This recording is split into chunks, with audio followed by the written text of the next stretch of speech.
Hello everyone and welcome to the Omega Metroid podcast. My name is Andy Spiteri, joined by the one, the only, Dakota Lasky. Deck, how you doing? How's it going?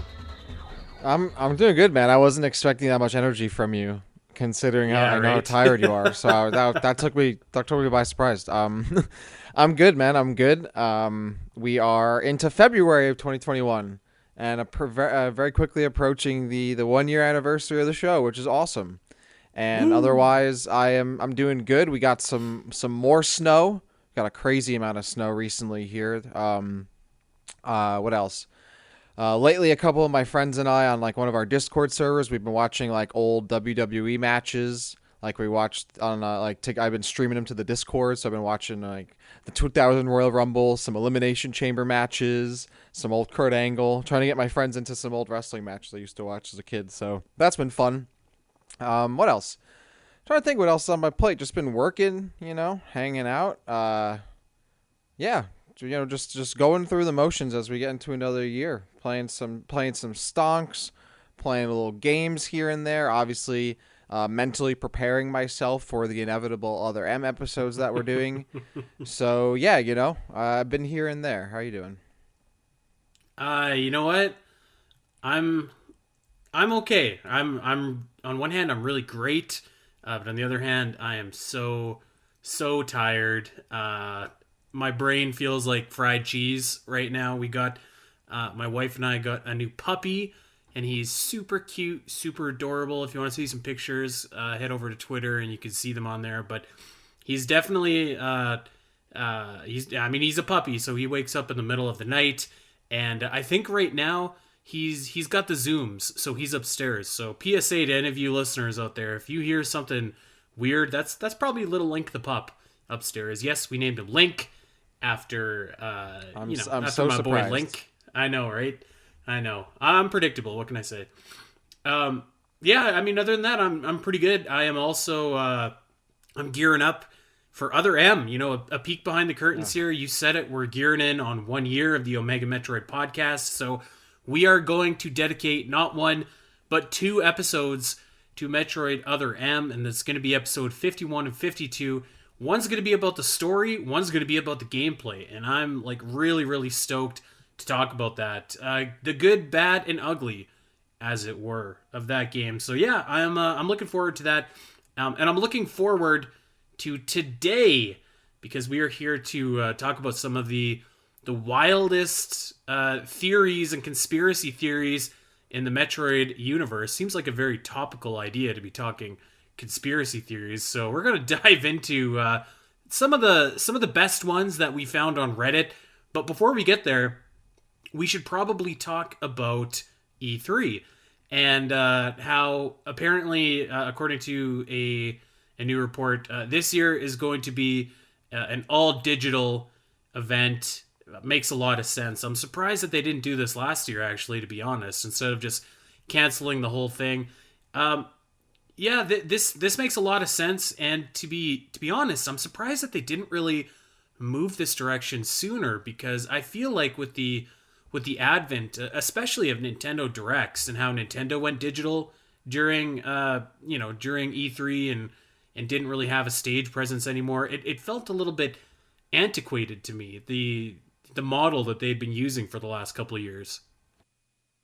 Yeah, I mean, well, I guess like last year's E3 was maybe too soon, because I mean, if you remember last year, there was a moment, like not a moment, but like a good portion, I would say, of like the spring where like people were like, oh, this will be over by the summer, So I think a lot of people thought that, like, legitimately, and like we'll be back in shape by June, July. And also too, with big event organizers, they drop so much money into these huge events that like to make a decision like that and have something ready to go as an alternative, I think it's hard to do. Like the Summer Games Fest was something that probably would have existed even if like COVID didn't happen, and that was a planned like digital event from the get-go, it seems, to a degree. I think it probably would have been that way too if not COVID existing, like you said, because Nintendo Directs are a thing and all that. But at the same time, yeah, I don't think E3 last year really had the time to plan out something new. by the time COVID was really like a serious matter, it was mid-March. E3 is like what, like July, June, July, so that's like only a few months Mm. really to have something kind of figured out. But yeah, it's no surprise that it's going digital this year. Apparently, Jeff Neely's not going to be involved because he'll still be doing the this year's Summer Games Fest. So there'll be like two E3s, I guess. Like, Summer Games Fest was kind of E3 last year, but not really. And now like E3 this year is going to be kind of E3, but not really. So like we'll have like two kind of not really E3s together, which hopefully will add up to one E3. But as someone who went to E3 in 2011 and 2014, I was lucky enough to go before they opened it up to the public, which if anyone was able to do that in the years before they did that, I mean E3 was even back then was packed, but it was so awesome. And then yeah, over the years like Nintendo stopped doing it and they opened it to the public, kind of lost that like shine. And that being said, it's still always going to be like that time of year is always going to be like the big time for announcements, regardless of whether or not it's in person. And I think that's still like a big deal for people. Whether or not studios are going to be at E3, we still don't know. Obviously, Nintendo has no reason. Well, be at E3, I get quote unquote, is not even like you can't even really be there. But like Nintendo, obviously, probably would have a presence. I don't know who will really have a presence. I would assume most companies like nowadays are really just going to do like their own Nintendo thing and like just do their own announcements and or work with Summer Games Fest. I don't know. But yeah, E3 going entirely digital. I guess that's not a surprise to anybody, but it is something worth noting because it will be, the second year in a row that we haven't had an actual physical E3, which, looking back on this is, I'd still say pretty surreal, all things considered. So, yeah, I guess we'll see what comes from that. I don't know what to expect because we're going to have this and Summer Games Fest. I honestly don't even, I'm just going to wait till the trailers appear on Twitter and that'll be it. So I guess we'll see, but hopefully we get at least a little bit of that E3 energy this summer, I suppose. Yeah, you know what? I don't know if my line of thinking is I think that everyone could have probably presented something that would have been ready from the time, like you said, in mid-March. I think they could have presented something for June. But then you have, of course, I think what the real culprit was why we didn't really get anything is companies kind of adjusting their release schedules as people were working from home and a lot of uncertainty around the gaming world. But yeah, I mean, this just seems to me like the way it was heading. I don't really remember the Summer Games Fest being that. I don't remember a ton of significant announcements coming last year. Maybe I'm wrong and missing or misremembering, but for this E3, I actually am kind of optimistic. I feel like there definitely is an energy about E3. It's the best time for announcements. It kind of seems like all of the big guns are drawn out at E3. We did have the Sony State of Play, which showed off a ton of really wicked stuff for the PS5. Oh, yeah. But I feel like you could Xbox definitely had its own too. Yeah, they did. I feel like the big three though are going to kind of rally and maybe pool their resources into making E3, even if it's digital, kind of a big exciting announcement. I think that'd be a really good place for like the next trailer for Horizon, maybe for Halo. I don't even know if Halo's supposed to be out by the time E3 would happen or not, but it may be Breath of the Wild too. No. So yeah, I don't know. It seems to me like maybe I'm just being optimistic, but if it is going digital, I think that the big three companies will kind of band together and say like, all right, like even though it's not the same, we're still gonna make a run at this and make it something really cool and something really worth tuning into. I definitely disagree with that. I don't see the main companies have no incentive to do that. They'd be paying the ESA to essentially advertise games they could just do on their own platforms.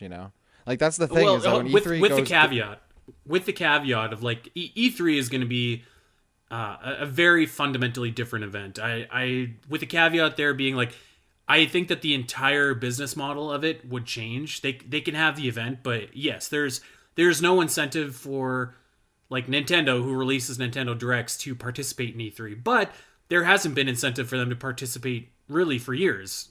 So, well, right, but knows? I mean, even like Microsoft and Sony have no incentive anymore either. So it's like, maybe when E3 is physical again, that's an incentive because that's where you can physically show people the games and do the promotions and do the booths and all that. But when it's just a digital event and you're just essentially showing people videos and images and Zoom meetings essentially.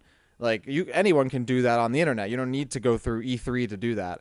And I don't really think, and especially because E3 is charging companies to be part of it, right? Like, why would they pay E3 to do any of that? So I don't have any high expectations. And I don't think they would. Yeah, I don't think they would. I don't think they will The entire either, model is going to have to change. And I think it will change, but who knows? It definitely will. I don't have, that's what I'm thinking, is like, I have no idea what to expect from this E3 because who knows who's going to be involved. I think like companies who aren't the big ones are the ones who are going to take advantage of this because now they can still kind of use that E3 name to take up some of that market share that those bigger companies would normally take up. And maybe promote themselves in a manner that the other bigger companies don't need from E3 anymore, you know? So, yeah, I think there's definitely going to be a change in how E3 works through the years, but also for this year especially, and even with Summer Games Fest existing, companies doing their own thing, you know, what kind of role does E3 even fit in, you know, or you know, provide? What do they play in this digital landscape here for games media? I personally don't really care because it's just, I'm going to get the news either way, I suppose. And it's all digital. Like even the Summer Games Plus last year, like it's cool. Like it's a novelty. It's kind of like, oh yeah, we're all still here together, but we're really not. Like it's not a real big event. It's just a stream. And they do their best though. I mean, like the Summer Games Fest last year, I think was still well done. And, you know, props to everyone who puts those productions together, especially remotely. It's not easy. It's not easy to do productions live. It's not easy to do productions anywhere. So, you know, I 100% support it. And there were some cool moments I remember from last year where like developers got to be in the spotlight for a little bit thanks to Summer Games Fest and other digital events over the summer. So, yeah, I mean, I'm looking forward to the summer in general because we're gonna definitely get big news from Nintendo, from all these companies. How we get it, I think, is really the answer, but or question and the answer, I guess. But I'm just concerned about that time of year because that's when we usually get kind of good information. Hopefully we get some Metroid news, whether it's at E3 or a Direct or whatever. So it would be really great to get any kind of Nintendo Direct here anytime soon. It's been, when was the last one? I can't even remember. It's been September 2019 was the last Nintendo Direct, the last full blown Nintendo Direct. We've had the minis. There wasn't. We've had the partner showcases. At all? Nope. Nothing. Damn, that's wild to me. I mean, that's cold. Yeah, I honestly I didn't tune into any of those indie ones or the partner ones. So like I need some news here. I need some news. Yeah. I guess final thought. It's interesting about E3. I think that this reckoning was kind of coming for a long time, and like with many things, I think the pandemic just kind of sped it up along. So yeah, I'm really interested to see how that goes, but. More interesting is some of these Metroid theories that we pulled from Reddit, and we got to give a shout out to the Metroid community on Reddit. These guys came up with some pretty bonkers stuff, and some of it makes you think, and some of it is a little out there. But we had a lot of fun the last time we did a theory show. Of course, we raised some eyebrows with our examining of the game theory about the Dachoras and Etecoons being X-infested parasites. It didn't necessarily hold the water, but we still had a lot of fun with it. So, you know what? We decided to dive back into a bunch of new Metroid theories, and I'm really excited to dive into these ones because some of these actually I think like are like kind of cool and like kind of make a little bit of sense, particularly the last one that we'll do.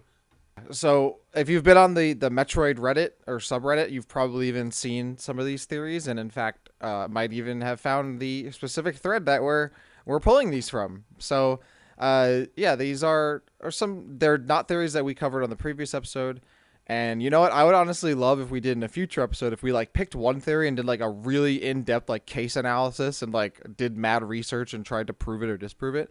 But this is like a group of theories that we, you know, from that one particular thread that are interesting. We figure, well, let's chat about them, you know, because, and Andy and I have talked about this outside the show, but we don't necessarily get into theories ourselves very much. I know, Andy, you've said that. I personally am not someone who kind of like looks up like these theory YouTube videos, you know, like when you talked about the animals being potentially X-parasites, like that was the first time I ever heard that theory.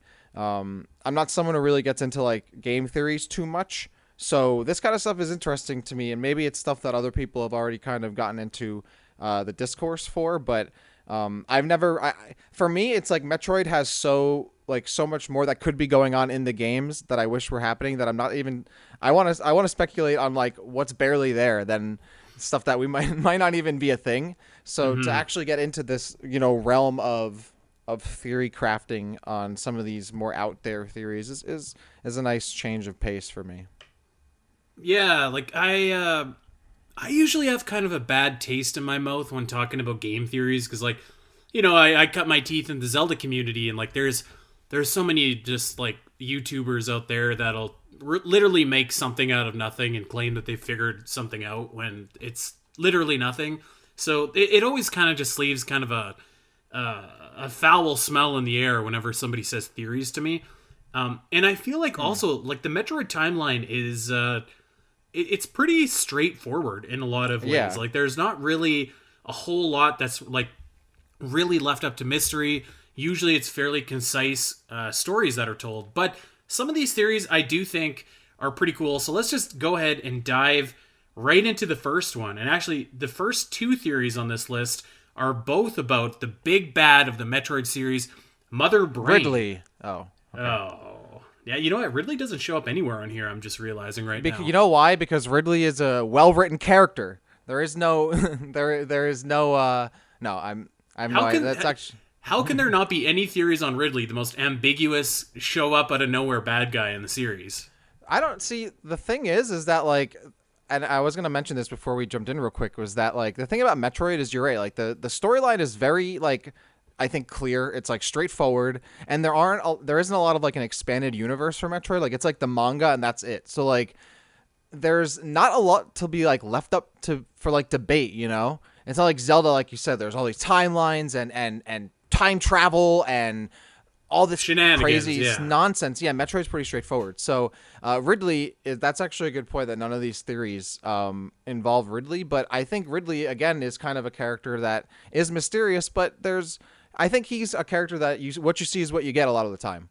And that's why when people try to like over explain like the whole how do you end up into like the ship on Fusion, whatever, that stuff I like not being explained because it gives a little mystery to his character where usually there really isn't too much. Like Ridley, you know what Ridley's up to almost every time he's there. But yeah, that is a good point. I didn't think about that Ridley doesn't show up at all. But hey man, he's buttoned up tight. He doesn't have no one's speaking ill of him out here, so good on him. But yeah, Mother Brain gets mentioned a bunch. You know what I've always kind of likened Ridley to is the Joker from Batman. Oh my god. Well, hold on, hear me out. Because generally speaking, the Joker just shows up. He doesn't really get that much of an origin story. Alan Moore tried to give him an origin story once, but it sucked. He kind of shows up and he's the Joker. Whoa. And there's no explanation. He has an origin needed. Story 2 years ago. The Joker movie. No. I'm talking the comics. Okay.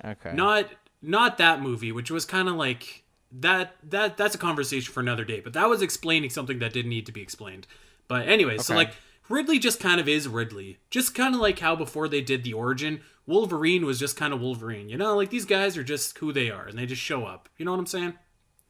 See, I mean, Ridley to me is he's Darth Vader in the original trilogy, right? Like he's the guy who shows up and is the actual physical power behind the bad guy who, is like an old dude who can't do anything, or a brain in a jar.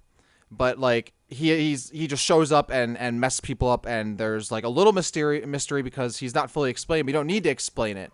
They ended up explaining it, and we all know how that goes. But the same thing, you end up explaining it in Metroid, and you know how that goes too. So yeah, I've always seen Ridley as like a Darth Vader character. Don't really need to explain too much. He is just he's like the enforcer, and that's fine, and that's okay. Not everything needs to be explained. But that's why I think the character works really well. But then again, the prequels. Hey man, prequels. There's some good memes in there, which is the opposite of Other M, which has no good qualities. But yeah, let's get into we're really off topic, but let's get into it. The Star Wars prequels are misunderstood. Those are good movies. They're not.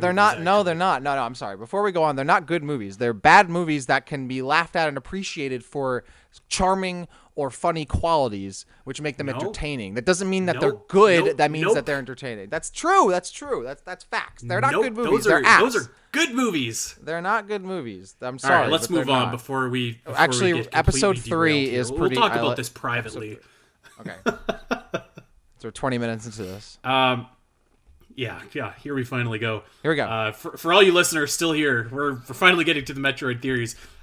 First theory, here we go. Mother Brain is a good guy. What?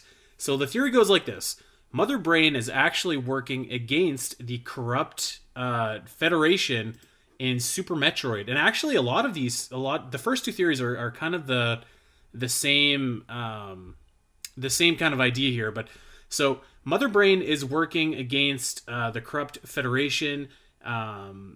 She's trying to go rogue, or she's not trying to go rogue as kind of the prequel or the Super Metroid story would have you believe, but in fact she's actually trying to work against the Federation because she knows that that they're kind of up to no good behind the scenes. And I guess I'll just go into the second theory here as well, because it's kind of along the same lines. Oh, but is it? Oh, I feel like we should answer this one first. They're kind of okay. Let's answer this first. There's already a lot to unpack there. Because how it reads, at least how this user put it 4 years ago on Reddit.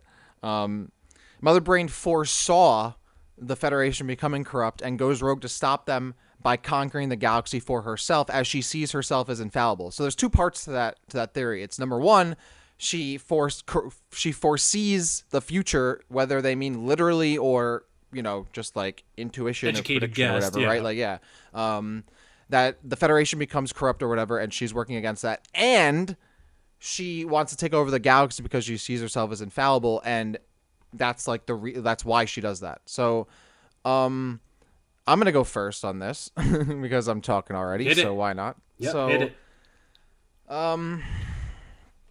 Okay, so let's assume that Mother Brain is not literally seeing the future, right? Like, because I think that's another whole thing. Like, I think we can assume that Mother Brain can't, like, she can't see into the future, right? Like, that's not possible. I think that we can assume that she has like kind of like supercomputer intelligence is kind of my she's my, near my view. Yeah, she's like near omniscient due to being a computer that is networked in many places, but in that area, right? Locally, she's like a local omniscience almost. Like remember in like Zero Mission, like there's cameras over the place. There's like that little cutscene you can see Mother Brain watching Samus. So like that's obviously like thematically there. But so let's assume that she's not literally seeing into the future, but instead, intuition, educated guess, she's working against the Federation, goes rogue in order to do so. The first thing I always think of in these theories is like, what's the path of least resistance? Like if a character has a goal, what is the least effort they have to put into achieving it? Because that's what everything does, right? There's no reason to like come up with a super complicated plan to accomplish something that could be done with a much easier solution. So is Mother Brain going through all of this work, right? Like being involved with the Chozo and then creating a whole space pirate army and doing all this stuff. Is that like the most efficient way to deal with a corrupt like human bureaucracy that like we don't even know it existed when Mother Brain, or I guess we could, but like I don't know. It just is that like the immediate path to dealing with a corrupt government? Because number one, any government has the potential to be like corrupt and abuse power, right? So that's not like a new concept. So like Mother Brain guessing that a government could be corrupt, like that anyone could guess that, I could guess that. And the Federation. A key point too is that by the time the events of especially Super Metroid, but potentially Metroid, but definitely Super Metroid is happening, we probably have to assume that the Federation is probably corrupt already, because fusion happens immediately after Super Metroid. So it's not that big of a stretch to say like, okay, well they're probably already up to something shady. Well, that's the thing too, is that like because the story hasn't really told us like we don't like the Federation is corrupt in and of itself isn't necessarily even true, because we don't know that the whole Federation is corrupt. We know that individuals in the Federation are shady, right? Like we don't know that the entirety of the Federation, I mean, no whole government can be like wholly corrupt unless it's like at the very top, really. And we don't know that that's the case with Federation. Like the story hasn't literally told us that. So the base, like, the base assumption that like the whole Federation is corrupt enough to be a motivation for this supercomputer to like go rogue and act against it, like that's such a reach for me personally, because it overcomplicates the easier solution of Mother Brain is like a just like a bad supercomputer, or a supercomputer that went rogue and is working with the space pirates or whatever. But like to do it specifically to counter the Federation, seems like a bit of a reach to me. Okay, I agree with you, and I like what you said about the path of least resistance, because that was my thought when I read this initially, and I was thinking like, okay, what would be for Mother Brain, the super intelligent computer being? What would be the most efficient way for her to conquer the galaxy? And my thought wasn't that she should raise her own army and overthrow the existing government, but rather infiltrate and take over that existing government, potentially without them even knowing that the infiltration has happened. So I'm thinking to myself, okay, the optimal place to do that would have been actually in Metroid Prime 3, where we see the birth of the Aurora units, which are very much modeled after Mother Brain. Corruption kind of implies that Mother Brain is a rogue Aurora unit, which doesn't really add up because Mother Brain existed before the Prime trilogy, but let's assume that they're connected in some capacity. I could believe that Mother Brain would have the technical wherewithal to infiltrate and corrupt those Aurora units, which, as we know, are stationed at key outposts and key ships in the Federation and in the galaxy. And I would have an easier time believing that she actually was controlling those, which is influencing, if not directly controlling, the Federation. That to me is the path of least resistance. I 100% agree, because like if this computer is this fleshy brain supercomputer is so smart, their best solution to deal with the Federation is to collect a bunch of space bugs and put them on a planet and try to have them work on other space bugs. Like that doesn't, like the space pirates are a conglomerate of like rando species and individuals, right? Like it's not like Mother Brain like literally built like a clone army that like she has like some Zebesians and like some other, it's like a Walmart covenant, right? So like, is that like the best way to deal with a highly advanced human like bureaucracy? Is to like get a bunch of bugs together on some like street on the corner of the galaxy and try to like build other bugs? I don't know. Like that just I feel like if I was a supercomputer, I would have come up with some better solutions to that. And you're right. I think infiltrating the Federation, not making yourself look like a threat, infiltrating systems that your enemy wants to use instead of just like creating an army to destroy them physically, makes a lot more sense for a computer to do if that were their actual goal from the beginning. So, yeah, I'm with you on that. All right. Well, we're not done with Mother Brain yet. She actually shows up in a couple different theories. That was the right call to separate these two, because actually I'm looking at this and they're definitely different. But the second one, and I think that this one is a little bit more plausible, actually, is that the theory goes like this. Mother Brain was trying to stop the X-Parasites in Super Metroid. According to the manga, Mother Brain was involved in the creation of the Metroids, thus it's reasonable to assume that she knew that they were created to stop the X. Now, once she finds out that Samus has went out and wiped all of the Metroids off of SR388 in Samus Returns, she sends Ridley to get the baby Metroid so she can then start cloning it to repopulate the Metroid species to stop the X-Parasite. Now, there's still some holes in this one, but actually this one is a lot more believable to me, in that I could believe that Mother Brain would have knowledge of the X-Parasites. To me, using the manga as any kind of canon is always like a gray area.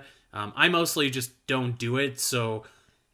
But you know what? I could believe that there would be a way for Mother Brain to access some kind of records, or maybe, the Chozo obviously knew about the X-Parasites, and they were obviously on Zebes, so potentially she could get that information from the Chozo that were there. We Right. still have that mysterious Dark Chozo that we saw in Samus Returns. So we again, we don't really know who he's working with, who he's talking with. Is he working with the space pirates? Is he not? So I could potentially believe that Mother Brain might have found out about the X parasites from him as well. Now, I think that the idea that Mother Brain is trying to repopulate the Metroids to wipe out the X is kind of a cool idea. With the drawback of that being, in Super Metroid, there are hardly any Metroids in that game. I mean, other than Turian, which I think there's about 10 Metroids in Turian, there's not Metroids anywhere. And I guess I could also believe that, okay, well, maybe it takes time to populate the Metroids and whatnot. But yeah, it's maybe that was just stage one. But then again, I would have done that in secret rather than, maybe have Ridley go as bombastically steal the baby Metroid as he did. But hey, maybe there was no other way. There's definitely some holes in this one, but I think that this one is a little bit more solid than the last one that we just talked about. Yeah, this is a theory that I would wager like might have a couple, yeah, like holes that make this impossible, but this is way less of a reach than the previous theory, I think.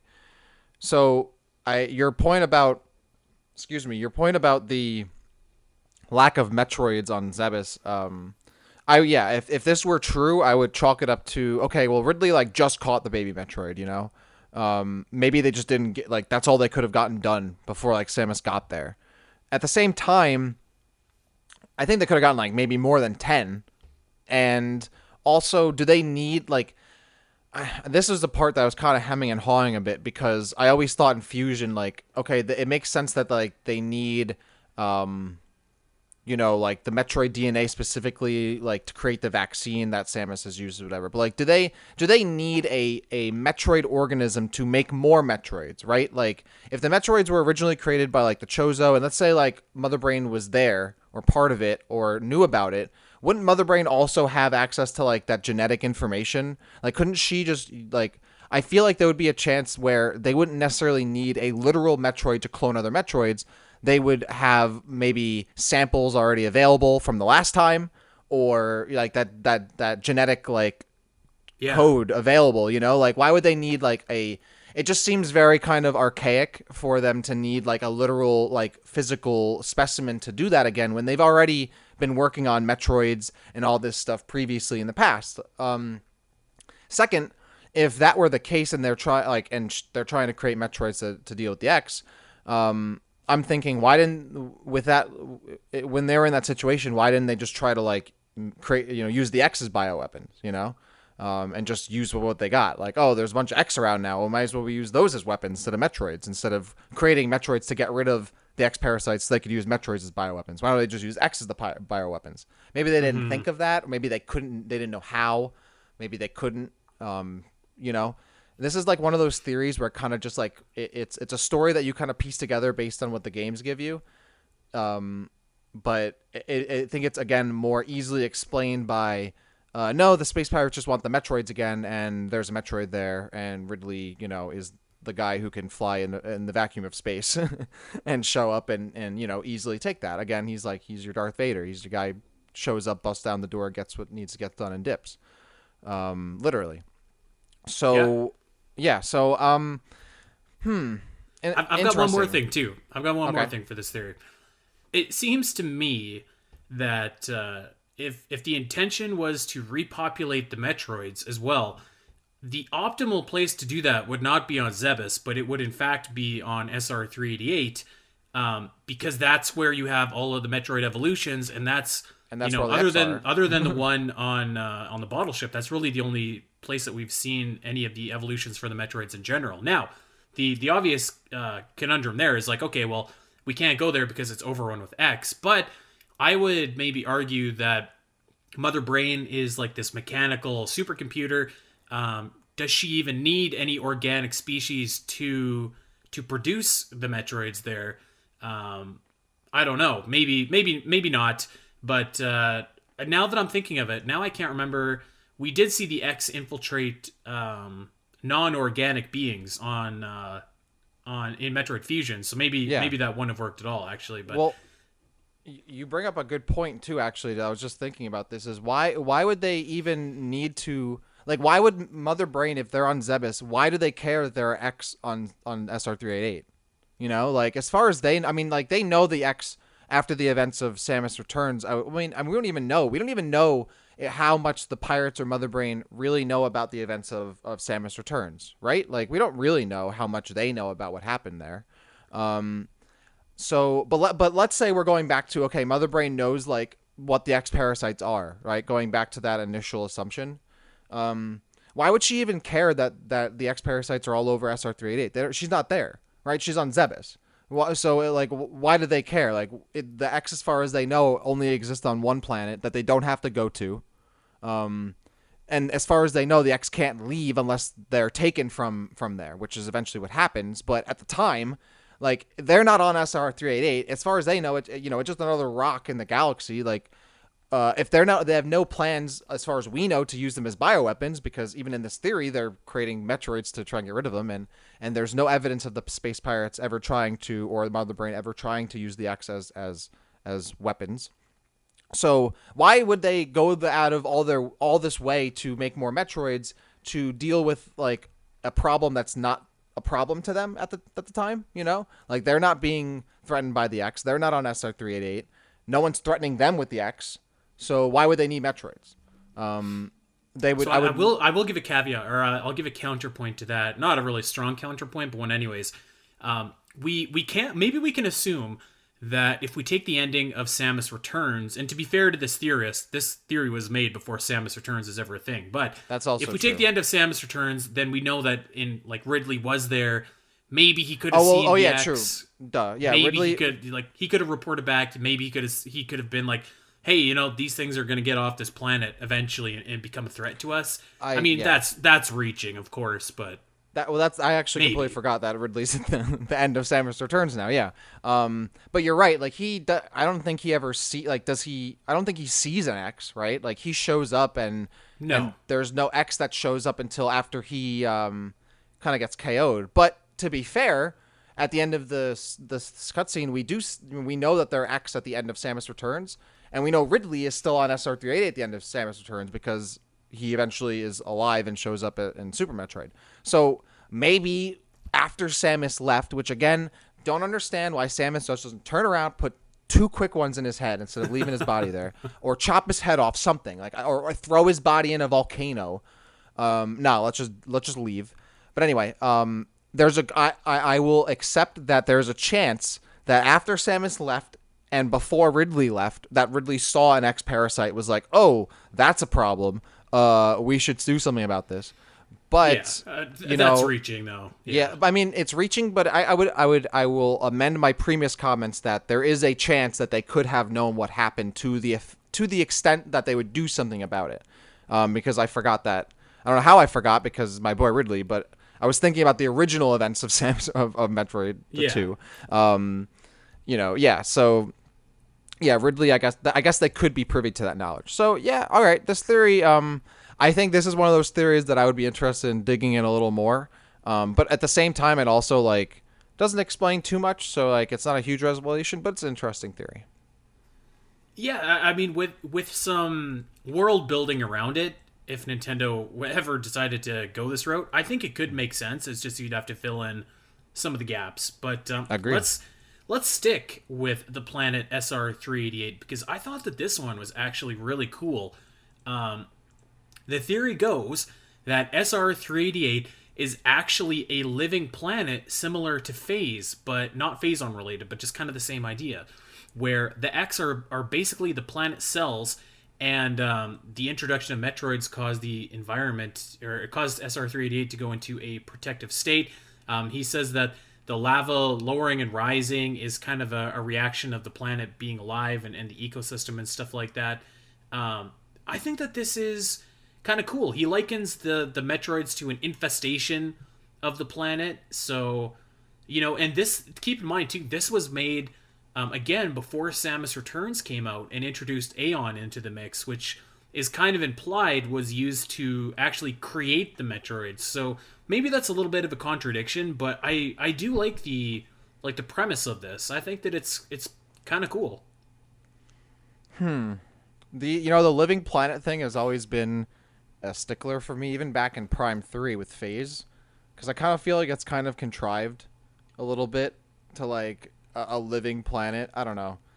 It's a little too hokey sci-fi for me, and like as far as I know, that's like a real thing.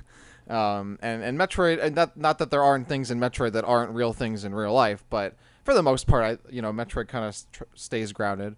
I don't know where this is on the line of things. SR388 being a living planet. I don't know. I'm pretty indifferent on this one, actually, because I don't think it has any story implications, you know? Like, so what if SR388's a living planet? Like, it doesn't really change anything. Whereas, like, the previous theories, previous theories do have some plot implications and kind of, like, change your perspective on how you see what's happening. But, like, does your perspective change knowing that SR388 has, like, a pulse? No, not really.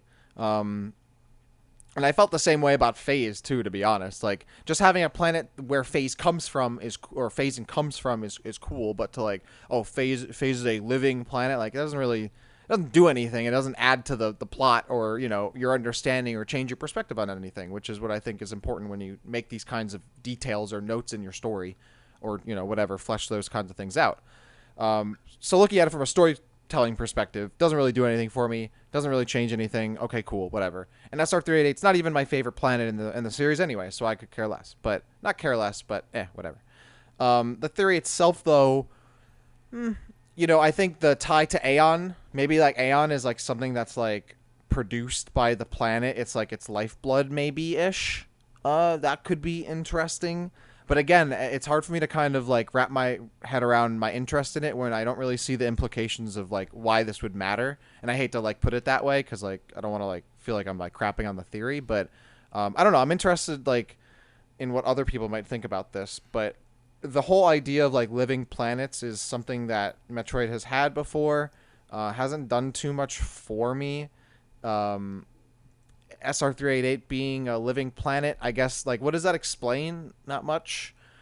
But it'd be, I guess, I've got I don't something. know. I've got something. Okay. Give me something. What if, because actually I don't disagree with you. Like, it's a cool idea in theory that this is kind of a sister, if you will, to Phase, but it doesn't really change anything unless potentially you find out maybe that somebody has engineered these quote unquote living planets and created them.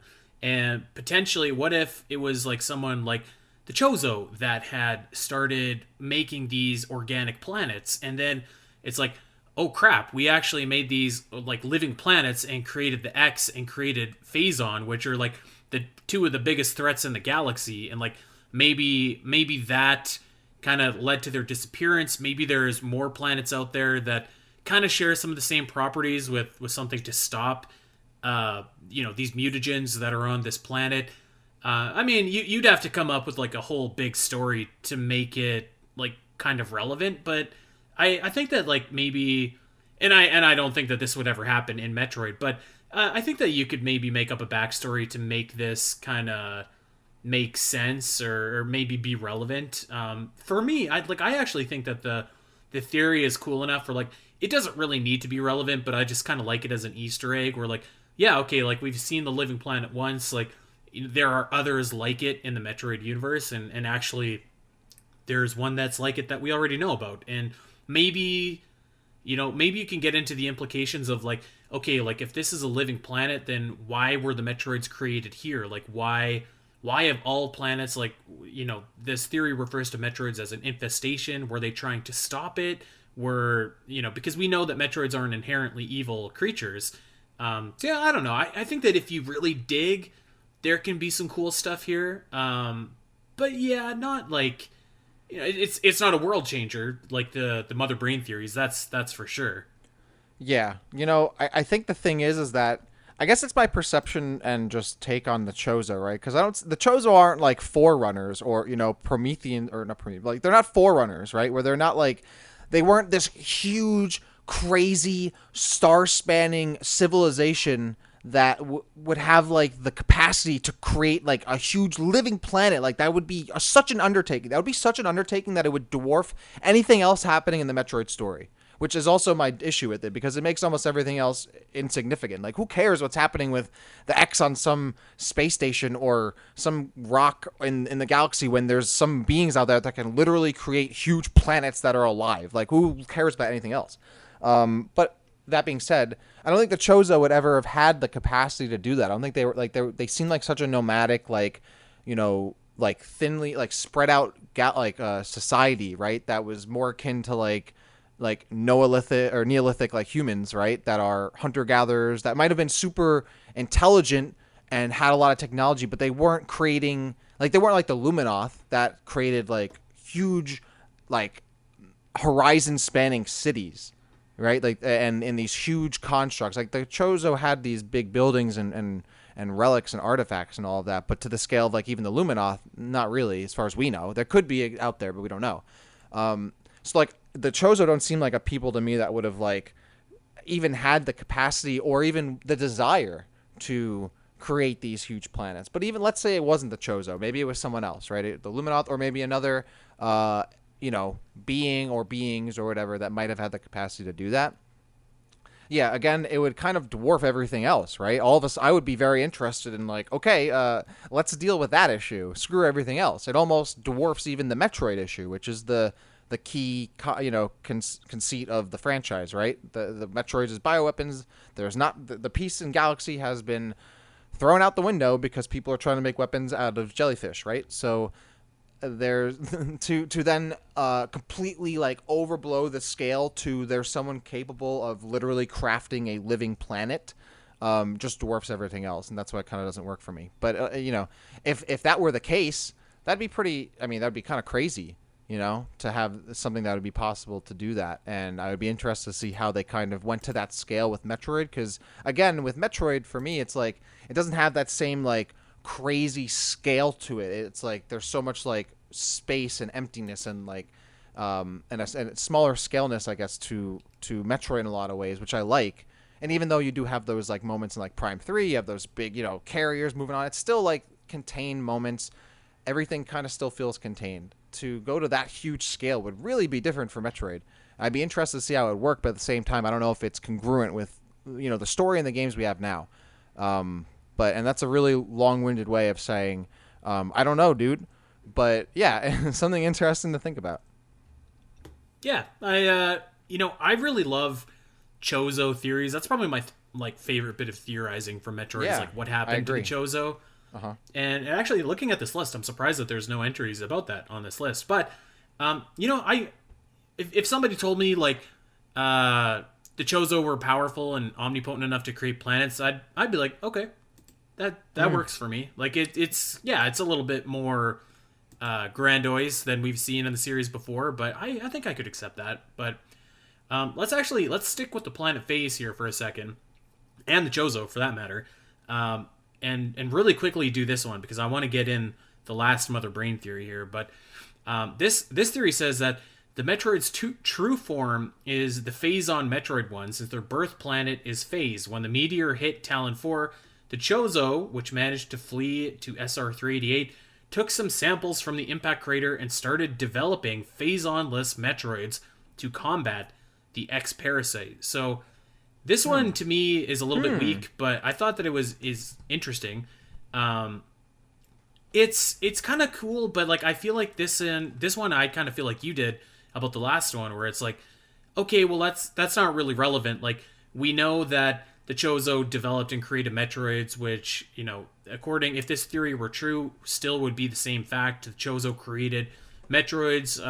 This would basically just kind of give us the idea of where the Chozo got the blueprint from, or the idea. The kind of cool implication here is that the Metroids and Phazon were always inherently linked, in that, maybe the Metroids were actually created on this living planet, which makes me think, like, what is this living planet? But this actual theory itself is kind of like, okay, well, it's, we're still kind of getting the same thing. The Chozo created the Metroids in the base games that we know of. In this theory, the Chozo still created Metroids. They just made them a little bit different than they already were. And we also, I guess, are assuming that the Chozo knew about the X-Parasites over on SR-388. So Yeah, I don't know. This one to me is a little bit just kind of like meh.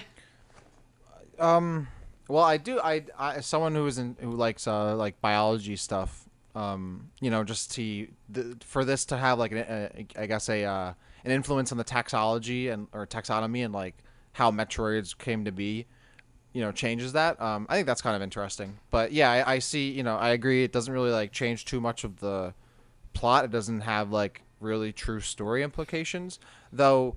It would obviously change, like like you said, these theories were made before Samus Returns came out. So with Samus Returns, as far as I remember, like, isn't it kind of like implied that like the Chozo like literally like created their like genetic code and like built them from Yes. that, right? Yeah. So it's like Yeah. it's not like they took a sample from them; they literally like crafted the wrote it up in Notepad plus plus the from scratch.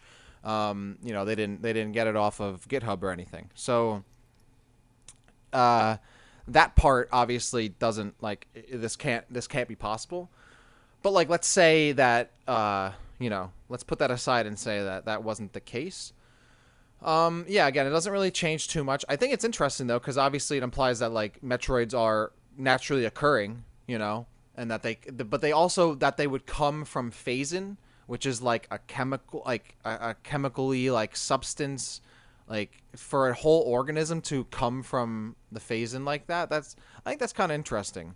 I think the problem with this obviously is number one, it doesn't have like long-term story implications because phazon is rendered inert, which also would Right. Yeah. make you think if something derived from phazon is created, that too would be rendered inert, right?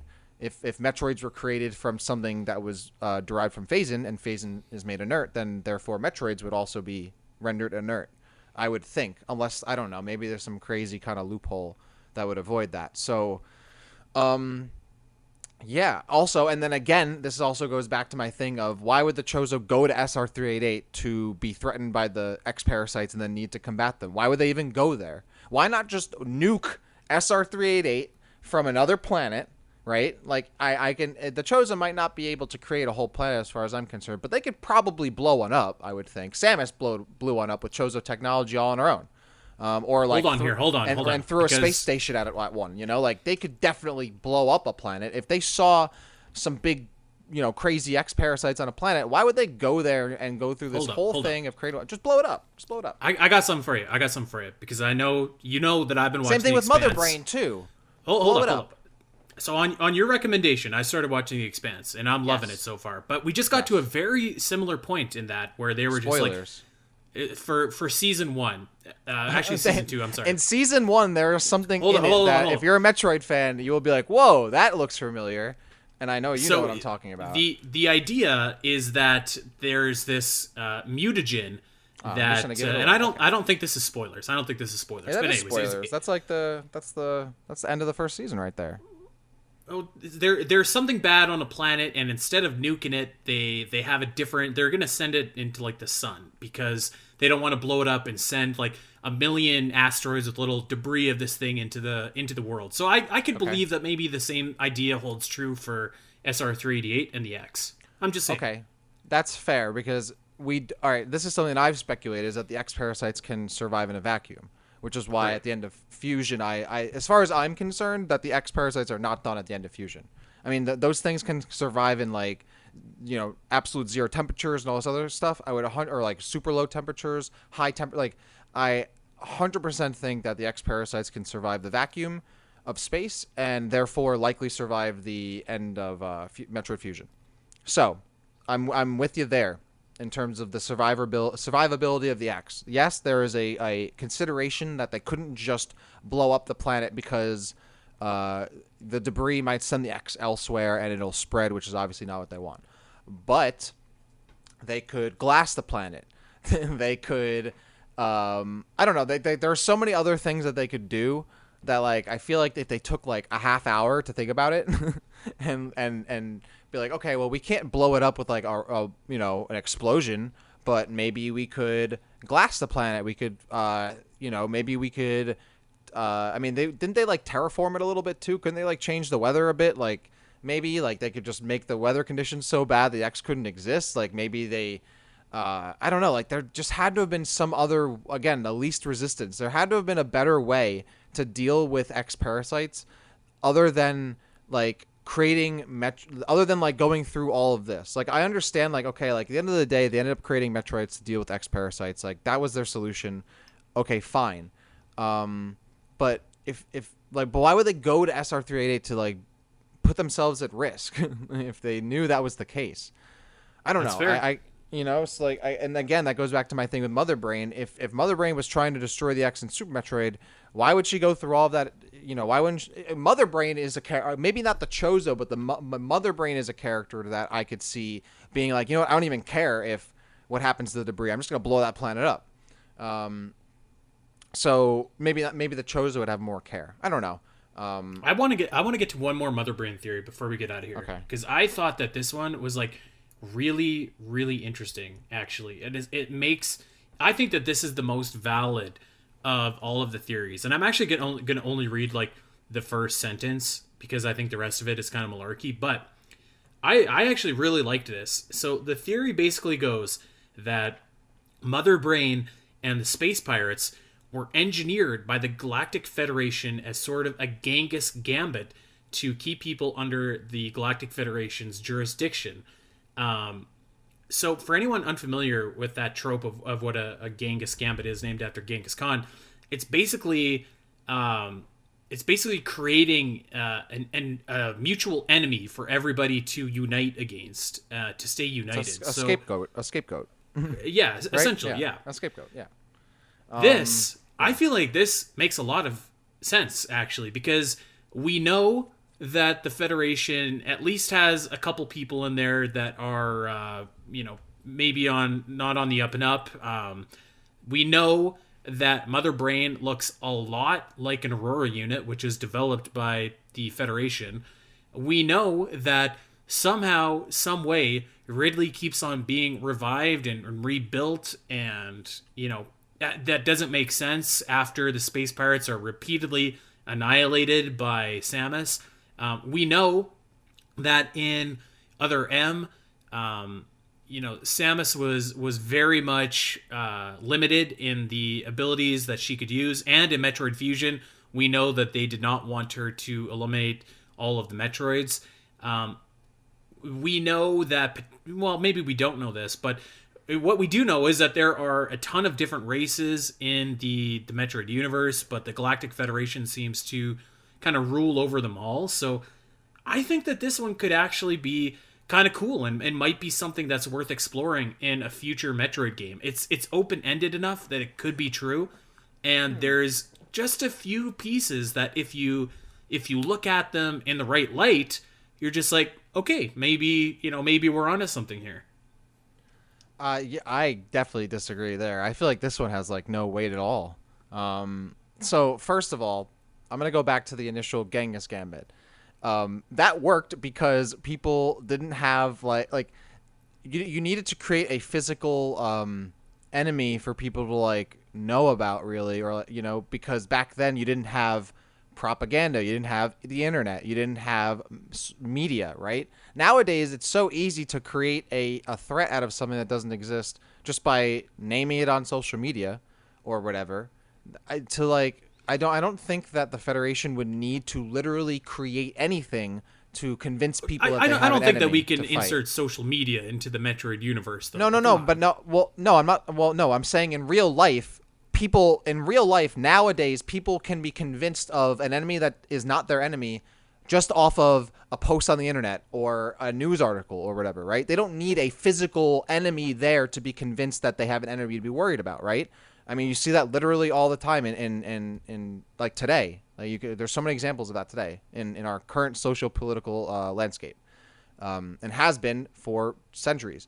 I don't think that in the future an advanced civilization society like humanity under the Galactic Federation would even need to go out of their way to create a literal space pirate army to let people know that they have some kind of enemy. They could literally just like report it, right? Like they could just report it over media and say that there's an enemy that doesn't exist, and that would be enough because that's literally what happens today. I don't think they would need to do that. Second, it's again path of least resistance, like to create like an enemy by creating, instead of like just naming people that already exist and making them the enemy, to literally create an army, species, individual organisms that would then represent that army that are made an enemy is so much harder than just like picking a group of people, right, and discriminating against them, which is what happens in real life. So like this doesn't that doesn't really make much sense to me. Second of all, the Galactic Federation has more than enough military might to physically keep people under their control, right? Like if any human, like what's a human colony planet under the Galactic Federation gonna do? Like uprise against the Federation? There's beam them from space or whatever. Like, like there. It's like in Halo, right? Like in Halo, the UNSC before the Human Covenant War were fighting just human rebels, right? That they were trying to control. Those were the enemies. They didn't have to come up with space pirates to let colonists know they should be under control. They just forced them under control, and then became the good guys when the Covenant showed up. So I think that's kind of like the same thing here, where like that's such a, there's no need to go through that whole length, and they could easily come up with a scapegoat with already existing people or civilizations or whatever there are, and just use them as a scapegoat and create a common enemy that way. Like the whole to create like a literal space pirate army just to do that, I feel like it's such a reach, and also wouldn't explain, like, I mean, to be fair, like Samus doesn't annihilate the space pirates ever. Like she annihilates the Metroids and they still come back. Like the space pirates are never fully annihilated. Like there could be space pirates all over the place. Like they're kind of just like ragtag like criminals, right? It's like, you know, it's not something that I think you could always, it's almost like an idea too. Like I don't think you could literally eliminate the entire space pirate army. There's always going to be space pirates in space. Like they're going to be criminals, right? And they're going to be organized criminals whereas crime, there's organized crime. I don't think like the Federation, like that would take so much coordination, which like big bureaucracies are not good at. Let me give you a scenario here. Yeah, I don't know. I'm not biting on this one. I'm gonna hear me out. But I'm gonna do some callbacks to stuff that we've been talking about on this show or on this episode before. So, okay, we know that there is maybe one, maybe more, but definitely one shady dude in the Galactic Federation. Now, okay, as you correctly point out earlier, no government is entirely corrupt. It's not possible. But as we were talking about earlier, and why I could see this kind of working, we were talking about one of the great films of our time, Star Wars Episode 1, The Phantom Menace. Now, what does my boy Palpatine do in that movie? He creates an entire army, this trade federation, and then shifts that over to the clones so that he can actually consolidate power and eventually become basically like a ruler, a dictator over the I forget what they call the Star Wars universe, but he's the dictator of that universe, and he does this by creating all of these different enemies to fight. He has Count Dooku working for him. He has Darth Maul working for him, and these are the faces of the opposition, much like Mother Brain, much like Ridley are. And he was the true mastermind pulling all these strings. Maybe that dude we saw in Metroid Fusion, who was all blurred out, maybe he's the Palpatine in this scenario. So I'm not saying no. I think that this has some legs potentially. I don't think they're gonna go the whole dictator route like Star Wars did, but I think that'd be cool. I'm feeling pretty good at my position when you're using Episode 1 to back up your argument, so I'm feeling pretty good right now. But yeah, I mean that's the worst one of the three. So my god, Dak, easily, we gotta talk after this. Easily, dude. That movie's so boring. Oh my god. At least there's a cool fight scene in the other ones. Anyway. I mean, I guess that's true. There is a lot of manipulation that could happen, right? But like the manipulation that happens in Star Wars is so dumb. It's so obvious that the bad guy is Palpatine. Like any person with a brain would have seen that, but no one in that movie has a brain. We would assume that people in the Metroid universe have brain cells. Like so, yeah, it did work in the Star Wars. It's not impossible. It worked in that movie. It worked in that movie because the writing allowed it to work, not because it naturally, I think, would have been able to happen, right? Like, the plot said it happened, therefore it was successful, but if that would have really happened in real life, I don't think it would have been nearly as successful. But hey, it's not like this kind of stuff hasn't somewhat happened before in real life either. But again, I always go back to whenever I do these theories, it's path of least resistance. If a certain subject, an individual, an organization, whatever, has a goal in mind, what is the most efficient and least effort inducing means to even least risky means to get to that, unless their character and organization is intentionally prideful or wants to do something that's risky for whatever reason. So in that way, I'm like, there's so many other ways that the Federation could make people subservient. There you are, though. You're saying the Federation and not an individual in the Federation. That's where I think this has weight. Okay, fine. An individual in the Federation, an individual in the Federation, why would they go through all this effort when they can just send the Federation army to a colony planet and use guns to keep them subservient? Why would they need to create a whole fake army to make people afraid, which isn't even guaranteed to do that, right? What makes people afraid is weaponry pointed at their domes, which is what the Federation likely would do to any colonist that would be uprising. They don't need to create like a boogeyman, right? They can be the boogeyman. That's what government does, is they're the authority, and they can use that authority, or they do use that authority to keep it themselves in power. I don't see why, if, according to this theory, right, that the Federation or someone in the Federation is, creating the space pirates to keep people under the Federation's jurisdiction. They don't need to do that because the Federation's jurisdiction comes apropos of them being powerful and owning the colonies and creating them and all that kind of stuff, right? Like, the Federation is essentially humanity's branch into space, right? So it's like, it's not like as far as we know, there are multiple like competing human societies in Metroid out in space. And that's the thing, we don't know. We don't know, right? There's so much that we don't know. But as far as we know, the Federation is the only one. So I don't see like why they would even like need to do that, Right. But yeah, we're going long here, so I'm going to end this with three things. That's where I'm at. End this with three things. The first thing, I don't really think you're wrong. I just love playing devil's advocate. Obviously, yeah. The second thing is that I do think that this is possible. Maybe not likely, but maybe possible. And the third thing is that you need to watch the Star Wars prequels again. Darth Maul fight, best moment in Star Wars, bar none. My roommate watches the Clone Wars show and Rebels a lot. Does he? I've heard that's good. Good. Well, I've caught a couple episodes. He raves about it. He's like, you gotta watch this, gotta watch this. I'm like, okay, and I never do. But that I do want to watch. I've heard that Clone Wars is very good. He's even coming into my room. I told you to watch. I am. I'm talking about you. Yes, I'm saying you recommended me Clone Wars on the podcast. Ask him if he likes Phantom Menace. Do you like Phantom Menace, Pat? Of course I like Phantom. Of course he likes Phantom Menace. Yes! That's all Star Wars nonsense. I hate Menace. All right, I can't think of a better way. He doesn't like midichlorians. I can't think of a better way to exit on that note. Well, we hope that you guys. Wait! Before we do that, finish this up. Real quickly, I tweeted out on the account earlier today where we earlier in the episode we talked about our E3 this year, and earlier today I tweeted out on the account what people thought would be the most ideal E3 2021 for Metroid, and I thought we maybe might quickly want to look through those really quickly. There were a couple of responses there, some funny ones. Some people talking about their ideal Metroid at E3. Obviously, there was anything Metroid. There was Super Duper Metroid. We want that. Metroid Wrestling.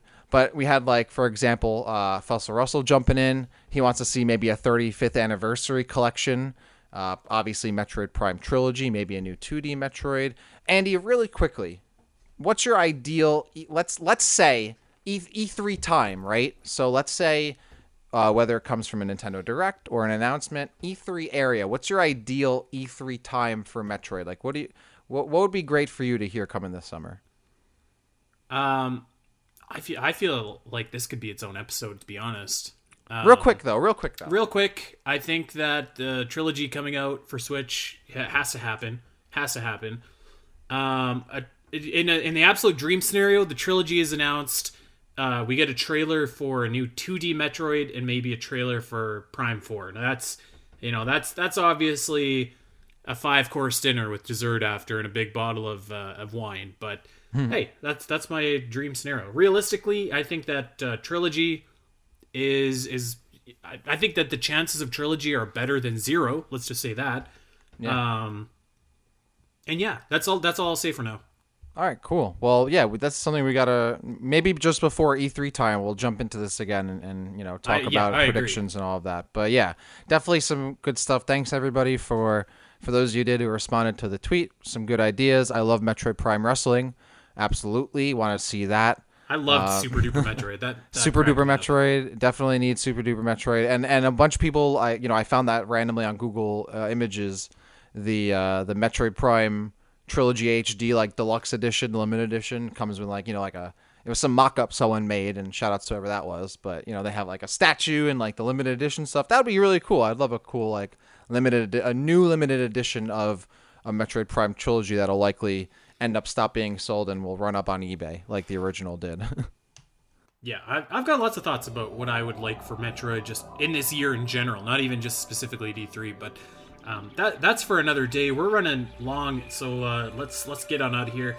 Like Dax said, thank you to everyone that replied over on Twitter. If you want to check us out over on Twitter, it is at Omega Metroid Pod. I'm at Spateri316. Dak is at DakCity_, and we are at Omega Metroid Podcast over on SoundCloud and Podbean and iTunes. Wherever you get your podcast, go and like and subscribe. Check it out. Recommend it to a Metroid fan in your life. And we will see you guys next week. Everybody, take care.